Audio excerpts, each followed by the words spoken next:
యొక్క ఉద్దేశము పచ్చదనాన్ని పెంచాలి, వాతావరణ కాలుష్యాన్ని తగ్గించాలి, మరి భవిష్యత్తు తరాలకు ఒక మంచి వాతావరణాన్ని అందించి మరి అనారోగ్యాల బారి నుంచి తప్పించుకునే విధంగా మేము క్లీన్లీనెస్ గ్రీన్గా ఉండే విధంగా సిటీని మరి తయారు చేయాలనేది మా యొక్క లక్ష్యము. మేము అన్ని డిపార్ట్మెంట్స్కు కూడా టార్గెట్స్ పెట్టాము.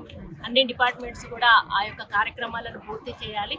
ఈసారి 18 కోట్ల మొక్కలను నాటాలని లక్ష్యంగా పెట్టుకున్నాము. మరి అందరికీ కూడా వాళ్ళ టార్గెట్ రీచ్ అయ్యే విధంగా కూడా ఆదేశాలు ఇవ్వడం జరిగింది. మేము కూడా మా టార్గెట్ రీచ్ అవ్వడమే కాకుండా ఈసారి వరంగల్ని ఇంకా ఎక్కువగా చెట్లు నాటి మరి మంచి గ్రీనరీ తీసుకురావాలనేది మా యొక్క ఆలోచన. దాంతోపాటు సింగిల్ యూజ్ ప్లాస్టిక్ అనేది చాలా మోస్ట్ డేంజరస్గా తయారవుతా ఉంది రోజు రోజుకి. దాన్ని కూడా మరి నిర్మూలించాలనేటువంటి ఒక లక్ష్యంతో ఈరోజు మేము పిల్లలతోటి ప్రమాణం కూడా చేయించడం జరిగింది.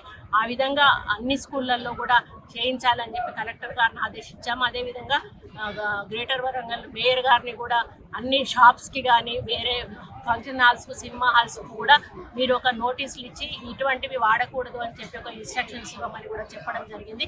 ప్లాస్టిక్ అనేది చాలా మన వినాశనానికి దారితీస్తూ ఉంది.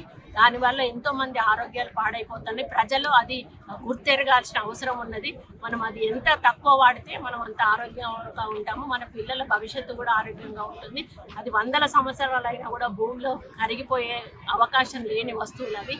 అట్లాంటివి అవాయిడ్ చేయాలని చెప్పి నేను చాలా ప్రయత్నం చేస్తూ ఉన్నాము. రాబోయే రోజుల్లో గ్రీనరీని పెంచాలి, ఈ ఎన్విరాన్మెంట్ను కూడా కాపాడుకోవాలి అని చెప్పి మేము ఈ మెసేజ్ ఇవ్వడం జరుగుతుంది.